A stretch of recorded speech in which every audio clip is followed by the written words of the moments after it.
सादी रहमतुल्लाह ताला अलैह फरमाते हैं, ता मर्द सुखन न गुफ्ता बाशत, ऐब हुनरश न हुफ्ता बाशत। जब तक आदमी बात नहीं करता उसकी अच्छाई भी छुपी रहती है, बुराई भी छुपी रहती है। इंसान अपने कलाम से, अपनी बात से समझ में आ जाता है कि किस कैटेगरी का है, किस लेवल का है। उसकी गुफ्तगू के आदाब उसकी हकीकत बताते हैं, बल्कि यहाँ तक कि उसके नसब का भी पता लगा लिया जाता है और उसकी तरबियत का भी अंदाज़ा हो जाता है। हज़रत लुक़मान हकीम से पूछा गया नेकी किसका नाम है, तो आपने फरमाया दो चीज़ें और बहुत छोटी हैं।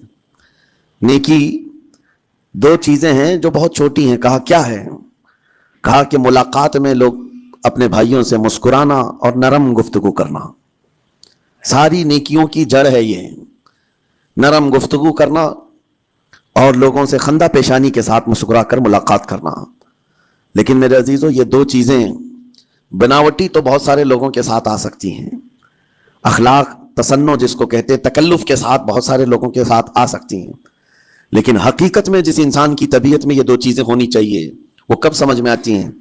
उस वक्त जो मौला अली करमल्लाहु वजहुल करीम ने फरमाया, किसी इंसान को उसकी हकीकत देखना हो तो गुस्से के आलम में उसे देखो। वो अपने आपे से बाहर होता है या अपने मिजाज के खिलाफ किस तरह बात को सुन करके तहम्मुल रखता है। सबसे बड़ा पहलवान वो है जिसने अपने गुस्से को कंट्रोल किया और अपनी जुबान पर काबू पा लिया। वरना ये वो लम्हा है जब इंसान फट पड़ता है, जो दिल के अंदर है सब कह जाता है। आपको मैं बताऊं, नबी करीम सल्लल्लाहु ताला अलैहि वसल्लम के अजीम अखलाक करीमा, बुखारी शरीफ की हदीस है, हुजूर मस्जिद नबवी में तशरीफ फरमा है। उस वक्त मस्जिद नबवी, आज हो सकता है आपके जहन में जो इमेज है मस्जिद नबवी की, बहुत बड़ी आलीशान मस्जिद, लेकिन वो ज़माने नबवी में इस तरह की नहीं है। कच्ची दीवारें थी, ऊपर छप्पर के छत पड़े हुए थे और मट्टी की ज़मीन थी। ये मस्जिद नबवी की शक्ल उस ज़माने में। हुजूर अकरम सल्लल्लाहु ताला अलैहि वसल्लम अपने सहाबा के साथ बैठे हैं। एक देहात का रहने वाला शख्स आया।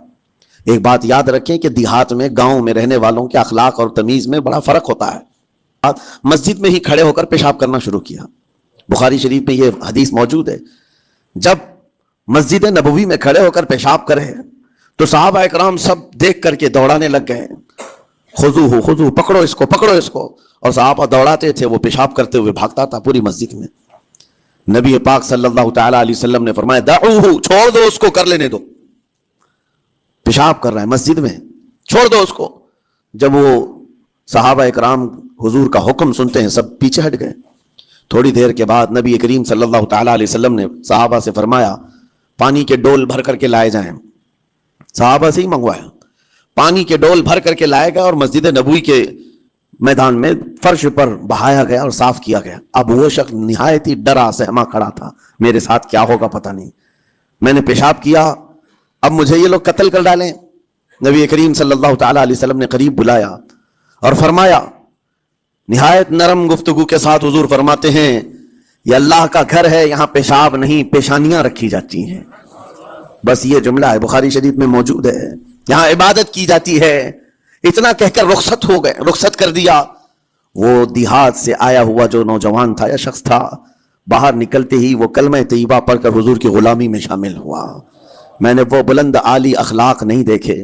नबी करीम सल्लल्लाहु अलैहि वसल्लम के बारे में कुरान कहता है, फबिमा रहमतिन मिनल्लाहि लिंत लहुम, अल्लाह की रहमत से आप लोगों के लिए नरम है, इसलिए लोग आपके इर्द गिर्द लगे हुए रहते हैं। वलौ कुंत फद्दन गलीज़ल क़ल्बि लनफ़द्दू मिन हौलिक, ऐ रसूल अगर आप सख्त दिल हो जाएं तो फिर ये सब छट जाएंगे, आपसे दूर हो जाएंगे।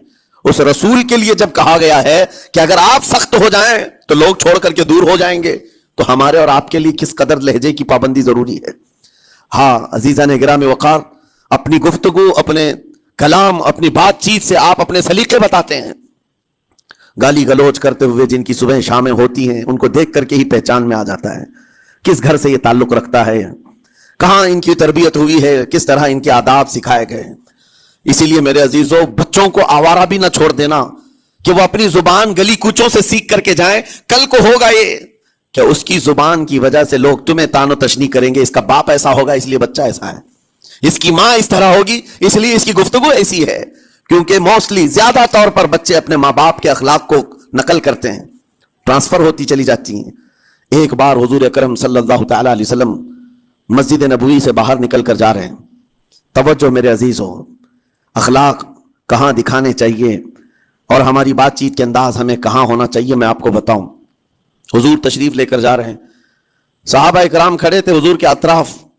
مدینہ طیبہ کی ایک بوڑھی خاتون جس کا ذہنی توازن کھویا ہوا ہے، یعنی وہ دماغی طور پر ڈسیبل ہے، اور وہ آئی جا رہی تھی. لوگ جب بھی اس کو دیکھتے راستہ کاٹ لیتے. وہ جس کو بھی پکڑتی تھی سنانا شروع کرتی تھی، جو منہ میں آئے بکنے لگ جائے، اور لوگوں کو تنگی محسوس ہونے لگتی.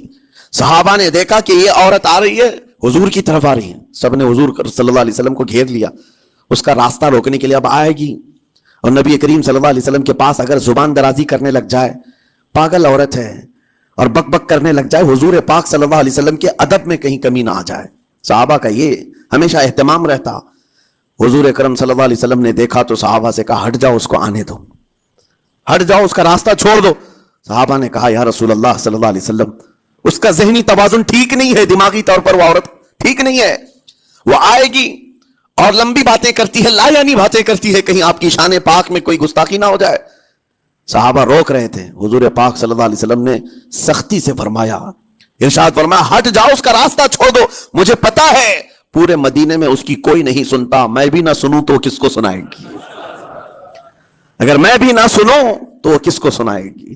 یہ میرے مصطفیٰ کریم صلی اللہ تعالیٰ علیہ وسلم کے دربار عالی جاہ کی وہ بلند اخلاق کریمانہ کی ایک مثال ہے، جس کو خود میرے آقا نے فرمایا بعثت لأتمم مکارم الاخلاق. عزیزان گرامی وقار، لوگوں کے آج حالات ایسے ہیں کہ اچھے لوگوں کے ساتھ اخلاق الگ دکھائے جاتے ہیں، چھوٹے لوگوں کے ساتھ اخلاق الگ دکھائے جاتے ہیں. سٹیٹس کا آدمی ہو تو اس کے ساتھ ملنے کے طریقے الگ ہیں، اور غریب کوئی آ جائے، فقیر کوئی آ جائے تو اس سے ملنے کا انداز الگ ہو جائے. یہ نہ ہو، یہ ہم سب کے لیے نصیحت ہے. اسی ممبئی کی سرزمین پر میں آپ کو بتاؤں، ایک مہیم شریف میں بزرگ حاجی صاحب ہوا کرتے تھے، آج سے تقریباً 10-12 سال پہلے کی. وہ کئی لوگوں سے ایک سوال کرتے تھے پکڑ پکڑ کر کے کہ میرا ایک سوال ہے، آپ جواب دیں گے، میرا ایک سوال ہے. کئی علماء سے انہوں نے پوچھا، مجھ سے بھی انہوں نے، جب میں نیا تھا مصر سے پڑھ کر کے آیا تھا، میرے پاس آ کر کہا کافی سالوں سے میرے ذہن میں ایک سوال ہوتا ہے، میں آپ سے بھی پوچھنا چاہتا ہوں. کہا بتائیے کیا ہے؟ کہا میں حضور سرکار مجاہد ملت رحمت اللہ علیہ کا مرید ہوں. علامہ حبیب الرحمان مجاہد ملت، رئیس اعظم اڑیسہ، جن کے خدمات جلیلہ آج ہو سکتا ہے نئی جنریشن کو نہ معلوم ہو. ان کا لقب ہے مجاہد ملت، جنہوں نے سنیت کی بقا کے لیے اپنا تن من دھن سب قربان کیا تھا. وہ مجاہد ملت عظیم بزرگ ولی کامل ہے. یہ حاجی صاحب کہتے ہیں کہ میں ایک نارمل آدمی تھا، کڑیا تھا، یعنی گھر بنانے کا کام کرتا تھا. جب وہ ممبئی تشریف لاتے تو دوڑ کر کے ہر جگہ سے لوگ ملنے آتے، میں بھی گیا تھا. اور اس وقت میں جوان تھا. حضور مجاہد ملت رحمت اللہ علیہ کی بات وہ بتا رہے ہیں کہ لوگ لائن لگا کر کے مسافہ کر رہے تھے، مل رہے تھے. جب مل رہے تھے تو پھر میرا نمبر آیا، میں ملنے کے لیے گیا. بزرگوں کے سب ہاتھ چومتے ہیں، یہ ہمارے سنیوں کے طریقے ہیں. ادب، علماء ذوی الاحترام کے ہاتھوں کا بوسہ لینا یہ مستحسن ہے، یہ ہمارے آداب میں سے، معمولات اہل سنت میں سے. تو جب سب لوگ ان کے دست بوسی کر رہے تھے، ہاتھ چوم رہے تھے، میں بھی قریب گیا. اور جب میرا نمبر آیا، میں ہاتھ چومنے کے لیے گیا تو انہوں نے میرا ہاتھ لے کر خود ہی چوم لیا. وہ بزرگ عالی جاہ ولی کامل جن کو دنیا مجاہد ملت کہتی ہے، میرا ہاتھ انہوں نے چوم لیا. اور میرے اندر ایسی پشیمانی تھی کہ میں کیا کروں، سمجھ میں نہیں آیا. میں ایک معمولی سا کڑیا، اور کہاں ان کا مقام، کہاں میرا. تو اس کے بعد وہ اس بے چینی میں رہتے تھے کہ ایسا کیوں کیا، ایسا کیوں کیا، کیونکہ پوچھنے کا موقع ہی نہیں ملا. ایک بزرگ تھے، انہی کے خلیفہ تھے حضور مجاہد ملت کے. انہوں نے اس کا جواب دیا. میرے عزیزوں، کیا بہترین جواب تھا. حضرت مجاہد ملت رحمت اللہ تعالی علیہ یہ چاہتے تھے کہ ہزاروں لوگ ہماری تعظیم کرتے ہیں تو کہیں ہمارے دماغ میں بادشاہت کا خیال نہ آئے، ہم غریب اور فقیر کا ہاتھ چوم کر اپنے نفس کی مخالفت بھی کرتے ہیں. اخلاق کریمانہ دکھانے کے لیے سٹیٹس والوں کے ساتھ ہی نہیں، غربا فقراء کے ساتھ بھی وہ اخلاق ہوں. نبی کریم صلی اللہ تعالیٰ علیہ وسلم کے وہ آداب آج اگر آپ اپنا لیں، بہت ساری کڑوی چیزیں ویسی ختم ہو جائیں. آج ممبئی کی سرزمین پر سب سے بڑا یہ چیلنج ہے بات کرنے میں. نوجوانوں کے تو آج پارے چڑھے ہوئے ہوتے ہیں، ان سے کوئی بھی بات کر لے، جس تیور میں یہ بات کرتے ہیں ایسا لگتا ہے کہ ابھی لڑائی ہو جائے گی، ابھی جھگڑا ہو جائے گا. اس کی عادت سی بن گئی ہے. آپ کو پتا ہے فرمایا گیا، عربی کا قول ہے جراحت السنان لها التیام ولا یلتام ما جرح اللسان. तलवार से, चाकू से दिया हुआ जख्म सूख सकता है, जुबान से दिया हुआ जख्म कभी नहीं सूखता। जुबान से दिया हुआ जख्म नहीं सूखता। बोलने से पहले 1000 बार इस बात को ख्याल होना चाहिए कि मैं जिसको बोल रहा हूं कहीं उसका दिल छलनी तो नहीं होता है। मेरी जुबान ये होती 50 ग्राम की छोटी जुबान है, लेकिन बड़े बड़े लोगों के कलेजे चीर कर रखती है, बड़े बड़े लोगों के दिलों में सुराख करके रखती है, जख्मी करके रखती है इसका इस्तेमाल। इसीलिए रिवायत में मिलता है कि जब इंसान सुबह करता है तो सारे आज़ा, हाथ पैर आंख कान नाक, सारे आज़ा सबसे पहले जुबान से ये अर्ज करते हैं, उसकी पनाह मांगते हैं, कहते हैं आज तू सही सलामत रहेगी तो हम सब सही सलामत रहेंगे, और अगर तू फिसल गई तो अजाब हम पर भी होगा। जुबान बोलती है, मार किसी और को पड़ती है, कोई जुबान को मारता नहीं है, गाली जुबान देती है, लेकिन मार कभी पीठ पे पड़ती है, सर पे पड़ती है, हर जगह पड़ती है। तो ये जुबान नबी करीम सल्लल्लाहु तआला अलैहि वसल्लम ने इरशाद फरमाया, मन यज़मनु ली मा बैना लिहयतैहि व मा बैना, हुजूर पाक सल्लल्लाहु तआला अलैहि वसल्लम फरमाते हैं, जिसने 2 चीजों की जमानत मुझे दे दी, हिफाजत की, मैं उसे अज़मन लहुल जन्नह, मैं उसको जन्नत में ले जाने की जमानत देता हूं। 2 चीजें क्या हैं? हुजूर फरमाते हैं, एक 2 जबड़ों के बीच में जो मौजूद जुबान है इसकी हिफाजत कर ले, और 2 रानों के बीच में जो शर्मगाह इसकी हिफाजत कर ले। ये 2 चीजें जिसने बचा लिया मैं उसको जन्नत में ले जाने की जिम्मेदारी देता हूं, जमानत देता हूं। इसका कितना बड़ा किरदार है, ये जुबान का कितना बड़ा किरदार है। और हुजूर ने एक बार पकड़ करके फरमाया था, जुबान को पकड़ करके कहा था, ये वो जुबान है जो इंसान को जन्नत में भी ले जाती है और दोज़ख में भी ले जाती। कलमा किससे पढ़ते हैं आप? ला इलाहा इल्लल्लाह, जुबान ही से तो पढ़ते हैं, इसी कलमे ने आपको जन्नत तक पहुंचाया। और काफिर जो कुफ्र करता है वो भी जुबान से ही करता है, और जुबान उसे हमेशा की दोज़ख में ले जाती है। इस जुबान को चलाने से पहले 1000 बार सोच लें कि आज लहजों की सख्तियां बढ़ती चली गई। और आपको पता है कुरान पाक में रब ताला ने यह फरमाया, वला तकुल लहुमा उफ़्फ़िन वला तनहरहुमा, वालिदैन के बारे में बच्चों को क्या कहा गया? उनको उफ तक ना कहो। लेकिन जुबान जब खुलती है ना, माँ बाप के खिलाफ नौजवानों को हमने देखा है गाली गलोच करते हुए और इतनी बुरी बातें कहते हुए, माज़अल्लाह। अजीज़ान गिराम वक़ार, हुजूर ने तो ये फरमाया, जिसने पलट करके अपने माँ और बाप को सख्त लहजे में बात किया या उनकी नाफरमानी की, हुजूर फरमाते मेरा दिल चाहता है कि उसके घर को आग लगा दूं, आग लगा दूं। इसलिए इस बात को हमेशा याद रखें, तुम्हारे लहजे की सख्तियां किसी को जख्मी कर दें तो आखिरत खराब हो जाएगी, आखिरत खराब हो जाएगी। हजरत अलकमा रदी अल्लाह ताला अन्हु हुजूर के सहाबी, हुजूर सल्लल्लाहु अलैहि वसल्लम के सहाबी, आखिरी वक्त आ गया था लेकिन जुबान नहीं खुलती थी। हुजूर पाक सल्लल्लाहु अलैहि वसल्लम के पास सिफारिश लाई गई कि आपके वो साथी हैं, इंतकाल कर रहे हैं, लेकिन जुबान पर कलमा भी नहीं आता। हुजूर तशरीफ लाए, देखा, पूछा घर में इनके कौन कौन है? कहा बीवी है और माँ। माँ को बुलाया और कहा अलकमा के बारे में क्या कहती हो, कैसा था? कहा बहुत अच्छा, परहेजगार, इबादत गुजार, सारी नेकोकारियां इसके अंदर हैं। तो फिर हुजूर ने पूछा, अच्छा ये बहुत नेक था, तुम भी इससे राजी हो कि नहीं हो? मां ने कहा मैं नहीं राजी हूं, मैं राजी नहीं हूं। कहा क्यों, वजह क्या है? कहा या रसूल अल्लाह, मेरा अकलौता बेटा, मेरा तन्हा बेटा था, बड़ी मोहब्बतों के साथ इसको पाला था, और जब मैंने इसकी शादी की, अपनी बीवी को लाया, और जब बीवी घर पर आ गई तो मेरी बात को हल्के में लेता, अपनी बीवी की बात को फौकियत देता, तरजीह देता। और उस वक्त गालिबन ये बातें थी कि जुबान से कोई कलमा उनके निकला होगा जो बीवी की हिमायत में थी, मां को तकलीफ पहुंच गई। कहा मेरा दिल गवारा नहीं करता, मैं इससे राजी नहीं हूं, बाकी वो बहुत नेक बंदा है, बहुत अच्छा है। हुजूर ने फरमाया देखो जिंदगी के आखिरी पड़ाव पर आ चुका है, रूह निकलने को है, माफ कर दो। वो भी सहाबिया थी, उन्होंने कहा आका आपका हुक्म है या मशवरा है? अगर हुक्म है तो फिर मानना है। हुजूर ने फरमाया नहीं, हुक्म नहीं, मशवरा है। कहा मशवरा है तो फिर दिल नहीं चाहता, दिल नहीं चाहता। हुजूर ने फरमाया सहाबा से कि लकड़ियां जमा करो, आग लगाओ और इन्हें उठाओ, आग में डाल दो।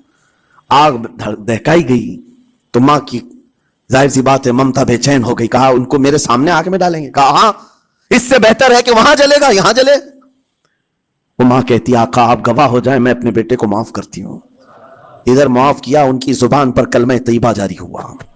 मेरे अजीजों, ये बताना मकसूद इसलिए है कि जुबान से दिए हुए जख्म खाओ वालिदैन को हो, ये मामूली नहीं होते। हो सकता है आखिरी वक्त तुम्हारी जुबान बंद हो जाए और कलमा तैयबा भी ना जारी हो, जुबान खुलने भी ना लगे, ये हालात आ जाएंगे।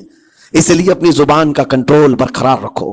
किससे क्या कहना है, अभी मैं इसका दूसरा पार्ट भी बताता हूं जुबान के इस्तेमाल का। ये नरमी लहजे के अंदर होना बहुत जरूरी है, लेकिन कुछ जगहों पर सख्ती की इजाजत है, लेकिन वो मकामात अलग हैं। नरम लहजा हुजूर पाक सल्लल्लाहु ताला अलैहि वसल्लम के फरामीन में से है। एक बात बड़ी, बगदाद मुकद्दसा में मैंने एक वली पाक की जियारत की, उनके आस्थाने पर भी मैं अभी बयान किया था। हजरत बहलूल दाना मजजूब बुजुर्ग थे और बगदाद की गलियों में कहीं पर भी बैठ जाते थे, और जो जानकार थे वो समझते थे अल्लाह वाला बंदा है। मजजूब किसको कहते हैं? जिसकी याद इलाही में अकल फना हो गई, खत्म हो गई, अल्लाह के जिक्र में और अल्लाह की याद में अपने आप को फना कर दिया है। उसके ऊपर शरीयत का कलम नहीं। जाहिर सी बात है शरीयत के सारे अहकाम उस पर है जिसकी अकल सलामत है। आकिल हो, बालिग हो तो नमाज फर्ज है ना, अकल ही नहीं है तो वो मजजूब उन औलिया को कहते हैं। लेकिन उनके बारे में हदीस में है, अल्लाह के नबी ने फरमाया वो ऐसे बंदे हैं कि अगर अल्लाह को कसम दे दें किसी बात की, अल्लाह उनकी कसम पूरी करता है। वो बहलूल दाना बैठे हुए थे। बगदाद का एक मशहूर ताजिर था, लेकिन खस्ता हाल था, बहुत नुकसान उठा चुका था, खसारे में चल रहा था, बिजनेस पूरा लॉस में, और वो परेशान हाल बहलूल दाना के पास आया, गिड़गिड़ाया, कहा कि हुजूर मुझे बचा लें, रहम कर लें, मैं ताजिर हूं, लुट गया हूं, लॉस में हूं, कुछ आप फरमा दें, मैं कैसे इस भंवर से निकलूं। बहलूल दाना ने देखा, कहा ठीक है कुछ पैसे बचे? कहा हाँ है, वो बस इतना सरमाया है कि माल लेता हूं फिर बेच देता हूं, नफा नहीं होता। बहलूल दाना ने कहा एक काम कर, काला कपड़ा जितना मिलता है सब खरीद ले, पूरे शहर से काला कपड़ा जहां जहां मिल जाए सब लेकर स्टॉक कर ले। कहा जी हुजूर आपने जैसा फरमाया। गया, जितना सरमाया था सब लगा दिया, काला कपड़ा खरीद कर एक जगह स्टॉक कर दिया। अल्लाह वाले का हुक्म था। लेकिन हुआ ये कि बगदाद का मामूल था, 8 दिन गुजरे नहीं थे कि वहां वक्त के हाकिम का इंतकाल हुआ, और जब हाकिम का इंतकाल होता तो शहर के जितने बड़े लोग होते, रईस लोग, वो उसके सोग में, उसके गम में काला कपड़ा पहनते थे, और काला कपड़ा सिवाय इस ताजिर के किसी के पास नहीं था। और सारे बड़े लोग पैसों से इसके पास काला कपड़ा खरीदने आए, ये मुंह बोले कीमत पर, जैसे तैसे जितनी कीमत पर बोले सब खरीद कर ले जाते, और पल भर में एक दिन के अंदर वो बहुत बड़ा करोड़पति बन गए, बहुत माल आ गया। ये बात याद रखें, अल्लाह माल देता है, उसके बाद फिर आजमाइश भी होती है। माल इतना आ गया, अब लेकर के मस्तियां थी, चंद दिन गुजरे। जाहिर सी बात है माल को बढ़ाने की तमन्ना हर एक की होती है, कोई यहां पर एंड करने वाला नहीं है दुनिया में, चाहे उसका बिजनेस अरबों पर भी पहुंच जाए, उसे आगे पहुंचना है। चंद दिन गुजरे थे, 8-10 दिन, फिर आया हज़रत बहलूल दाना को ढूंढते हुए। एक जगह मैदान में ये मजजूब बुजुर्ग बैठे मिल गए, आया और कहा ओ दीवाने बता अब क्या खरीदूं, पैसा बहुत है अभी मेरे पास, बता दीवाने अब क्या खरीदूं। उन्होंने देखा, कहा कि लहजा तो बदला हुआ है, पैसा बहुत ज्यादा था। कहा कि ठीक है कोई बात नहीं, अल्लाह वालों को इन सब चीजों से कोई लेना देना नहीं।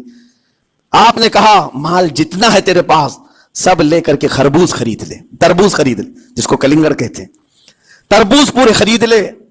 उसने करोड़ों की जायदाद पूरे तरबूजों में लगा दी, सब तरबूज खरीद कर स्टॉक कर दिया एक जगह।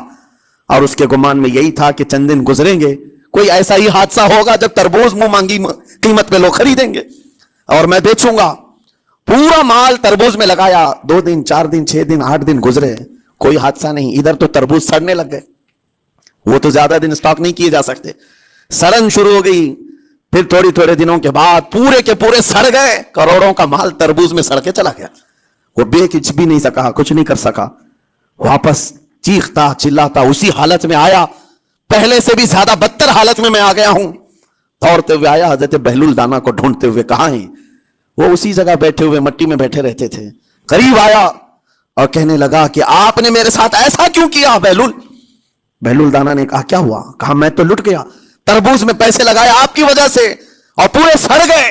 बहलूल दाना ने कहा मैंने तो कुछ नहीं किया, पहले तो तुझे नफा मिला था वो तेरे लहजे की वजह से, अब खसारा हुआ है तेरे लहजे की वजह से। पहले जो आया था बात करने के लिए उस वक्त तेरी तमीज अलग थी, तेरी तहजीब अलग थी, अखलाक अलग थी। गिड़गिड़ा कर कहा था कि मैं लुट गया हूं, आप रहम कर दें। दूसरी बार आकर के क्या कहा? वो दीवाने बता क्या खरीदूं? लहजा बदल गया तो पूरी हैसियत बदल गई। जुबान हमारी ऊंचाई पर भी ले जाती है और नीचे भी ले आती है।